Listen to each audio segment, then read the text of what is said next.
À première vue, quand vous regardez cette vidéo, ou peut-être celle-ci, ou alors celle-ci, vous vous dites, impossible que ce mec se filme seul. Il se fait sûrement aider par un ami. Et pourtant, c'est totalement faux. En fait, dans la vraie vie, quand tu es youtubeur, c'est pas facile vraiment d'avoir des amis. Car oui, bien évidemment, quand tu fais le métier de YouTube, tu es très souvent seul dans ta chambre à réaliser tes vidéos tout seul. Ce que tu dois savoir, c'est que je me filme seul. Et je me filme avec un téléphone Android de marque Tecno.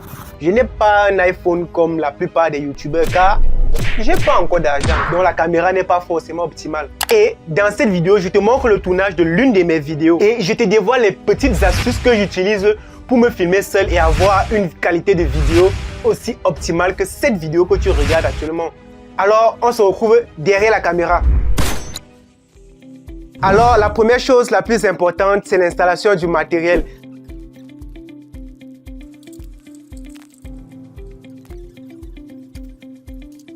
Dans mon cas, j'ai ce ruine-là que vous pouvez observer à ma droite, qui est simplement à ma gauche, qui est simplement la source de lumière principale, la source de lumière la plus forte. Et j'ai ce ring light à ma droite, qui est tout simplement la source secondaire la moins forte. Donc, je vais vous mettre tous les liens dans la description si vous voulez obtenir les mêmes équipements que moi. Est-ce que vous voyez ce miroir qui est placé là? Ce miroir-ci, est-ce que vous le voyez? Eh bien, sachez que c'est la chose la plus importante, je dirais même la plus essentielle lorsque vous décidez de vous lancer dans cette aventure de création de contenu tout seul. Eh bien, si jusqu'à présent, tu n'as pas encore compris l'importance de ce miroir, eh bien, laisse-moi t'expliquer dans cette deuxième partie qui concerne le cadrage, la mise au point et tous ces petits détails.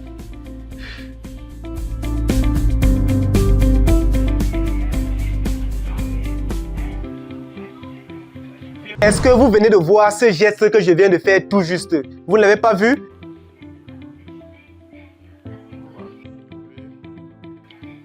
En fait, c'était ce geste. Eh bien, sache que c'est la première chose que tu dois faire avant d'appuyer sur le bouton record de ta caméra. Eh bien, de quoi il s'agit concrètement? Il s'agit tout simplement de s'ancrer le sujet par rapport au cadre de la vidéo. C'est-à-dire quoi? Rassurez-vous toujours d'être au centre de l'image, de telle sorte qu'il n'y a pas de vide à votre gauche ou bien il n'y a pas de vide à votre droite. Et aussi, rassurez-vous que votre tête n'est pas coupée du cadre de la vidéo. Il ne faudrait pas avoir une vidéo où la tête se coupe au niveau d'ici. Ça ne fait pas très professionnel et ce n'est pas joli. Donc, rassurez-vous que la tête de votre sujet, c'est-à-dire vous, soit légèrement en dessous du cadrage de la vidéo. Est-ce que tu te rends compte à quel point ce décor qui est derrière moi, eh bien, il est faux. Totalement faux. Je l'ai créé de toutes pièces. Eh bien, vous ne me croyez pas, je suppose, et pourtant, c'est vrai. Car dans cette vidéo... Alors, je suis sûr que la question qui vient dans l'esprit de tout le monde ici est comment vous faites pour être derrière la caméra et être devant la caméra en même temps pour connaître si vous êtes aligné, vous n'êtes pas aligné, vous êtes à gauche, votre tête est coupée. Eh bien, c'est grâce à notre magie, outil, mystère qui est bien évidemment notre miroir. Eh bien, ce miroir dont on a parlé juste avant nous permet d'avoir un retour écran. C'est-à-dire quoi? Ce miroir nous permet en temps réel de connaître si nous sommes alignés, si notre tête est coupée, si nous sommes flous, si nous sommes trop éclairés. Eh bien, je t'ai dit que le miroir est indispensable car, bien évidemment, tu n'as pas encore vu tout le potentiel que tu peux utiliser avec ton miroir. Eh bien, si tu as un peu de vision, tu vas te rendre compte qu'il y a deux cadenas là qui sont verrouillés. Eh bien, sache que ces cadenas sont simplement la balance des blancs et l'exposition. Loïc! Oui, maman!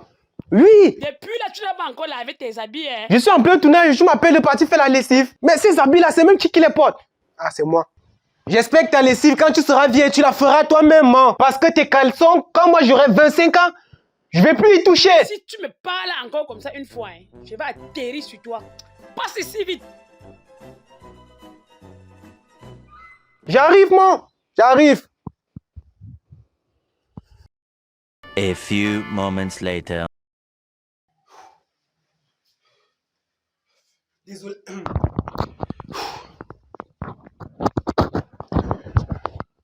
Désolé les gars. Si je faisais pas la lessive là, j'étais foutu. Où en étais-je? L'éclairage? Eh bien, la balance des blancs, c'est cette fonctionnalité qui est chargée d'équilibrer votre vidéo. C'est-à-dire quoi? Eh bien, si l'intelligence artificielle qui se trouve dans votre caméra remarque que votre vidéo est un peu blanche, elle va tout simplement balancer une lumière chaude pour légèrement équilibrer la vidéo. Eh bien, par opposition, si cette intelligence artificielle remarque que votre vidéo est un peu chaude, ça veut dire quoi? Il y a beaucoup de chaleur. Eh bien, elle va un peu balancer une lumière blanche pour essayer d'équilibrer. Et donc, si vous ne verrouillez pas ça, à chaque fois que vous allez faire un mouvement comme celui-ci, eh bien, la quantité de lumière dans votre décor va changer et les couleurs aussi. Et donc, le troisième détail que vous devez verrouiller, il n'est pas affiché là, c'est tout simplement la mise au point. Si vous ne comprenez pas ce que c'est, regardez-moi quand je fais ceci. Eh bien, je crois qu'avec ça, tout le monde a compris ce que c'est la mise au point. Alors, maintenant que tu as un cadrage idéal pour tes vidéos, nous allons simplement passer à l'éclairage.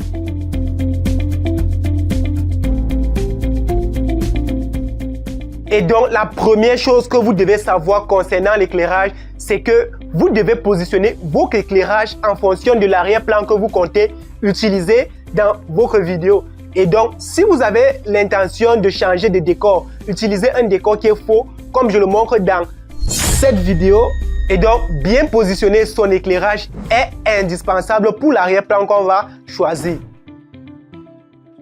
Et donc, c'est pourquoi vous devez prendre en considération comment l'arrière-plan que vous voulez utiliser sera éclairé. Si vous avez un arrière-plan dont des sources de lumière sont pas ici, rassurez-vous de mettre des éclairages de telle sorte que la lumière réelle que vous avez provienne du même sens que la lumière que vous aurez sur votre arrière-plan. Encore une fois, notre miroir intervient car ici, notre miroir nous permet de voir si nous sommes suréclairés ou bien si nous sommes sous-éclairés. Car si vous comptez verrouiller, rassurez-vous que cette exposition soit verrouillée lorsque vous avez fait la meilleure configuration de votre éclairage. Et au même moment que vous vérifiez si vous êtes suréclairé ou sous-éclairé, vous vérifiez en même temps le rendu final grâce à ce miroir qui est placé là. Ce décor qui est derrière moi, eh bien, il est faux. Totalement faux. Je l'ai créé de toutes pièces. Eh bien, nous sommes arrivés dans ce troisième plan qui est tout simplement le dernier. Il s'agit de la prise du son. Eh bien, si vous avez remarqué, pour prendre le son, j'utilise ce micro-cravate que vous pouvez voir à l'image là ou bien que vous pouvez voir sur moi. Ce micro-cravate.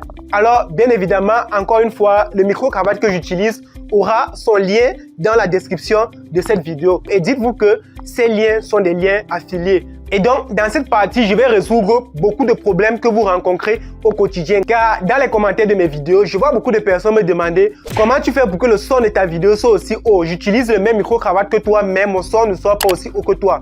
Eh bien, c'est tout simplement dû à certains petits problèmes que nous allons voir tout de suite. Allez, un petit 1. Et donc, la première erreur que vous faites souvent, c'est de mettre le micro-cravate très loin de votre bouche, comme dans ce cas.